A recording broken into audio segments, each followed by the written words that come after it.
Hello and welcome to my voice. I don't know if you can tell, but I'm sick. But I really want to get this video done, so... It all started when I made that Momo cosplay last year. At the time, I was embracing my natural scrappiness, using mostly thrifted materials or things I already owned. And I ended up using this size XL men's Hawaiian shirt, which looked nothing like Momo's lab coat, and it wasn't even a lab coat, but it had flamingos on it, so it was good enough for me. But I just really wanted an accurate Momo lab coat. And to have that, first I'd need to have a lot of flamingo fabric. So off I went to ye old thrift stores, searching through the curtains and linens and bed sheets. I had a short-lived victory when I found this pair of pillowcases, but according to this pattern that belonged to my sister in high school that I found buried in the craft closet, I would need 3 yards of material, and these pillowcases weren't exactly big enough. A few weeks later, my patience was rewarded when I found this blue tropical flamingo bedsheet thing for $11. At the time, I was set on using this for the lab coat. There was enough material, it's got flamingos, it's the best I was going to get. And then I went on vacation. And then I went on staycation. And during this very long vacation staycation away from my sewing machine, I had a lot of time to think.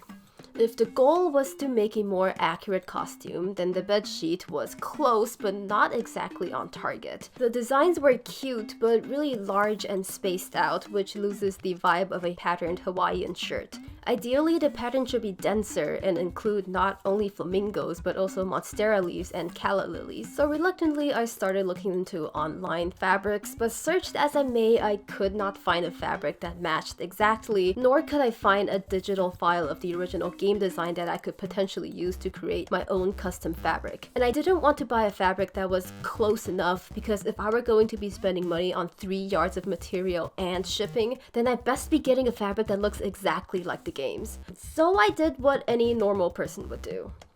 I recreated the design from scratch. I replayed the game and took tons of screenshots from Momo's every angle, and I observed them until I could figure out a repeatable pattern.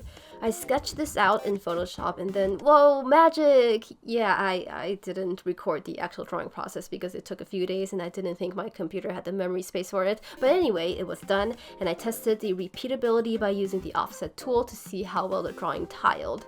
To test it even further, I turned it into a stamp and filled a canvas with it, and it looked pretty dang good. But now I had to figure out how to get it made into a fabric. And even though for this project I was stepping out of my comfort zone and allowing myself to spend more money on it, I still wasn't exactly open enough to the idea of spending more than $200 on custom fabric. I thought about uploading it to my Society 6 as a tablecloth or duvet cover or something, but that ended up being quite expensive as well, and it didn't seem to be enough material, and I just wasn't sure if the quality was even going to be any good. After asking around, I tried using Spoonflower, which had this nice little interface where you could dictate how big your pattern is and how it's repeated. I made sure the flamingos were about 3 or 4 inches wide and placed 3 yards of it in my cart just to see how much it costs. And imagine my shock when I found out that, including shipping, it was only $72. That's American dollars, but still, even in Canadian dollars, it was less than 100. And so I purchased it. 2 weeks later, it arrived and it looked amazing. And so now the only thing left to do is to get sewing. I'm going to be using this bag of patterns, this lab coaty one specifically. I've been watching a lot of sewing videos recently, and one of them said if you don't like following patterns, it's probably because you can't follow instructions. But since this project is all about stepping out of my comfort zone, I went ahead and read the instructions, and my cats were being very helpful. So the beginning of the instructions are pretty easy. Basically, you just put interfacing on, you sew the pockets to the front. This is where it gets complicated, like what is that? The difficult thing about this is that when laying it out, I have to keep in mind the flow of the pattern. Like I can't have it go upside down or sideways or anything, so that's gonna be a trip to figure out. Isn't that right, Milo? I also do want all the pieces to match up as much as possible to the game. Also, apparently he has the pockets, which is something I'll also have to figure out. And so I got to pinning down the pieces and cutting them out. Alright, here I go.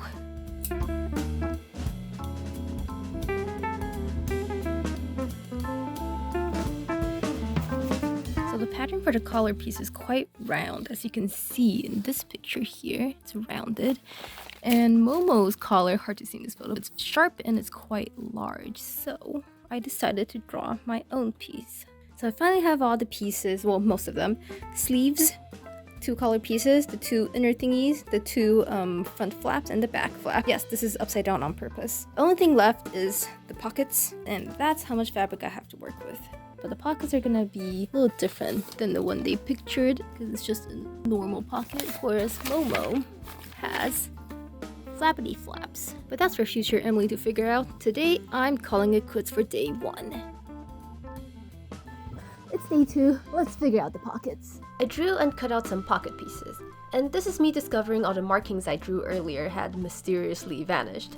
And then I noticed that Momo actually has those 3D cargo pockets, so I cut out these snakes. I mostly improvised the pockets, which is a bold move for someone who has very limited stock to work with. But basically, I stitched the top edge down and pinned and sewed along the long snake-like piece to the 3 lower edges. So this is the pocket lid and this is the pocket. I'm just going to top stitch this edge all the way around to the front piece itself, and then attaching the lid just like that.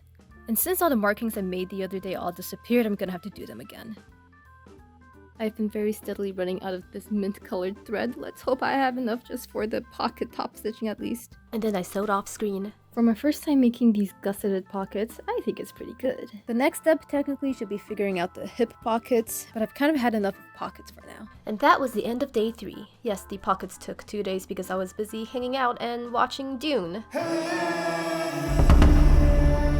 To put some dollar store interfacing onto these bad boys. And then I sewed the back pieces to the front pieces. Next we're moving on to these collar steps, which are very different from anything I've done before, like what the heck are these triangles I'm supposed to do? And this is pretty high stakes. Mika, be quiet.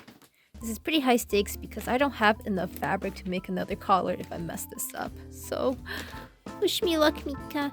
And so, following the instructions, I did a reinforcing stitch, whatever the hell that's for, and clipped part of the fabric, whatever the hell that's for, and pinned and sewed the pieces together. Also, I accidentally made the collar piece way too long, so I'm going to be taking about an inch or so off the edges. To conserve my mint thread, I've been using this brown thread wherever I could. But then, through the power of Facebook, I have acquired more green thread.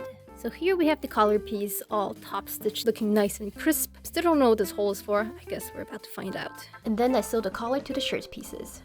Excuse me, Milo. I need to look at the instructions. Thanks a lot, Milo. Now we're moving on to the inner flappy flaps. You have to stay stitched over here, which I just did, and then I have to finish the long edge. So here I have the front flappity flaps, or whatever the hell they're called, all done. Edges are nice and finished, and now I have to press these seam allowances down and then attach them to the main body. I now have the flappity flaps attached to the front facings. It turns out the little hole that we left in the collar is for hiding all these raw seams. Oh, very smart. Now I'm contemplating if I should put a fake label through the collar hole just so it looks more legit. So I have some scrap fabric and some scrap Cricut transfer material, and that means we can make our own tag.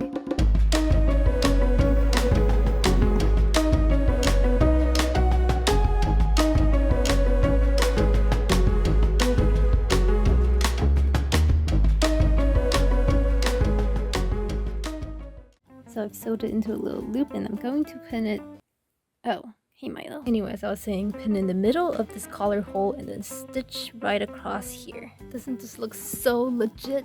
You're supposed to slip stitch this area, but I just did a normal top stitch. Of course, on the back side, you can see the underside of that stitch. But since the collar is going to be flipped down most of the time, I don't think anyone's going to see it. Sleeves are attached, and now I just gotta sew up basically like all the way up the sides and down the arm. Sleeves are done. The only thing left to do is sew up the hems. And then if I'm feeling brave, I'll do pockets too.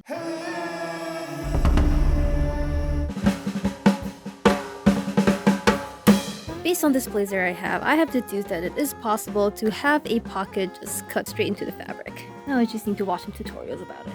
Here I am sorting out my scraps to see if I feasibly have enough fabric to make the hip pockets. The great thing about the hip pockets, or welt pockets as they're apparently called, is that you only really need 2" by like 5 or 6" rectangles that show on the outside. The inside can be whatever other fabric you have, so I think technically doable if I'm smart about it.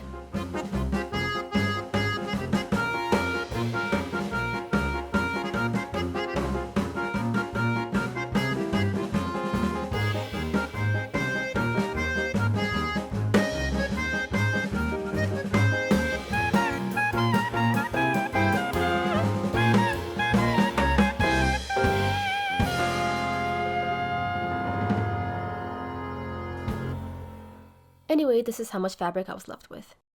Now it's time for some finishing touches.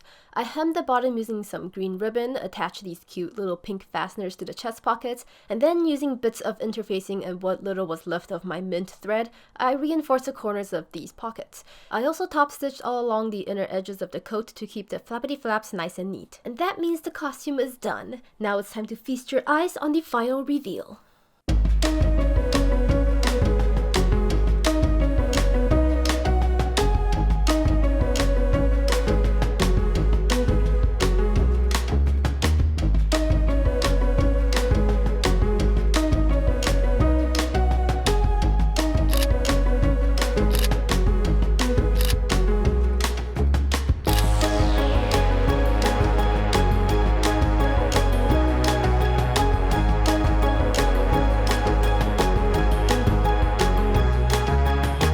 Okay, time for a quick wrap up. Overall, I'm very happy with how everything turned out. I think my sewing skill probably improved by a tiny bit. The snaps are a little too strong. If I were smarter, I would probably put some interfacing on the pocket pieces so it doesn't fall apart the moment I pull on the snaps. I was really happy with these side pockets.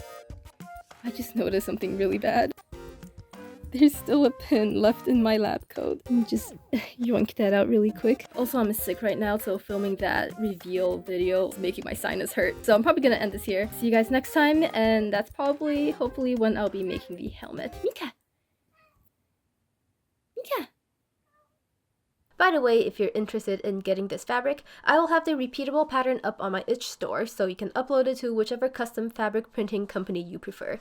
The link will be in my description box. Thank you for watching, and I'll see y'all later. Bye bye!